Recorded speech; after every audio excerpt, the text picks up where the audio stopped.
I pozdrav svima, Dušan ovdje iz virtualnih tutoriala. Ovaj klip će biti o tome kako da preradite svoj klip video u Vegasu. Ja trenutno koristim Vegas Pro verziju 11. Znači, ja mislim isto u svakom Vegasu. Za ovaj klip će nam biti potreban ovaj klip. Ovo je onaj klip gameplaya koji sam pravio. Jedna slika. Prvo, ovo ovdje vam služi kao layeri. Znači, sad ono što je gore, samo spustimo ovo dole, ono što je gore to će biti prvo. Da ovo prebacim gore, a ovu sliku dole, to bi bilo prvo.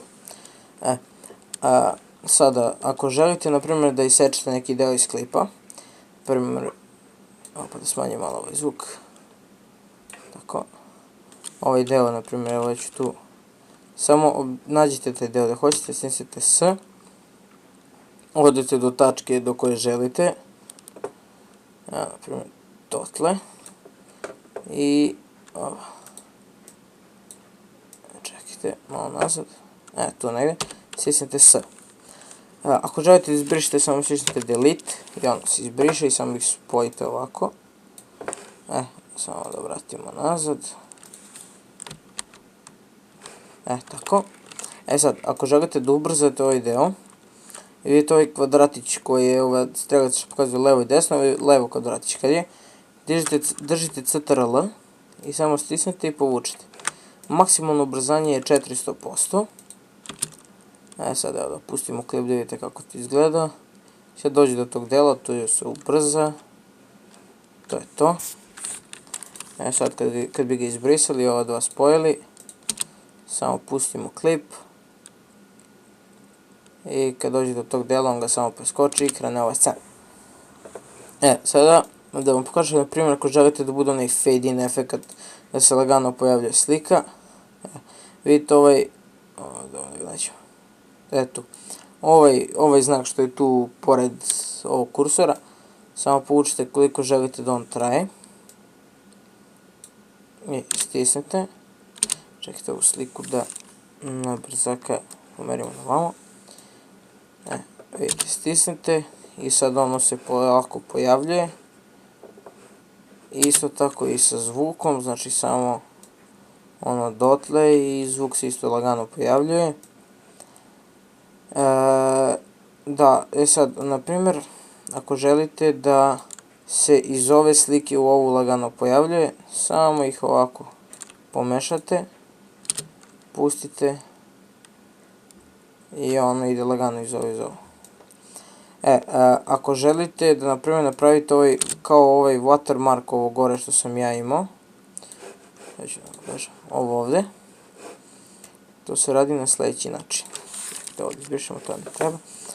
Uzete ovdje event pan cromp, namestite ovdje na preset 69 white screen. Samo malo da vratimo tu, tako. Stavite tu, znači pored, kako vi povećate ekran, tako se i ovo smanjuje. Ako smanjite ekran, ono se poveća. Znači stavit ćemo ga tu negdje otprilike. Na scrollu miša udaljavate i ubližavate ovo. Znači tako. Eto tu negdje. To je to. Samo znači stisnete tu X. Sad ako želite da bude ovako kao nevidljivo, ovdje na ovaj opacity, samo smanjite ga. I tako. Onda, sada kako da renderujete klip. Vidite ovaj ovdje je žuti kvadratić. Stisnite na njega kad vam se pojavi ovo. Izvučite do dela koji želite da renderujete. Znači možete da renderujete toliko, možete da renderujete i ceo klip. Zatim idete ovdje file, render as. Znači nađete ovaj Windows Media Video V11.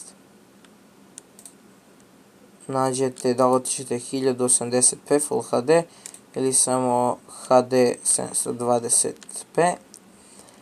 Znači možemo ovo. Idete customize template. Znači ovo ništa ne dirajte, samo ovdje u bitrate namestite. Ako radite gameplay, stavite tu negdje 3.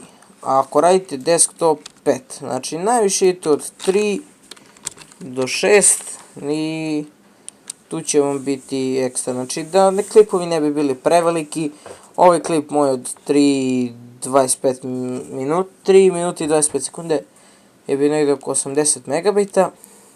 Tako da ako snimate desktop, tu nema ove slike koje se pomeraju i može, znači, veće. I još nešto, da ovdje samo project, tu namestite video rendering best, samo namestite ovdje gdje želite da bude klip, date mu ime i stisnete render. I to je bilo to, vidimo se u nekom od narednih klipova, ćao.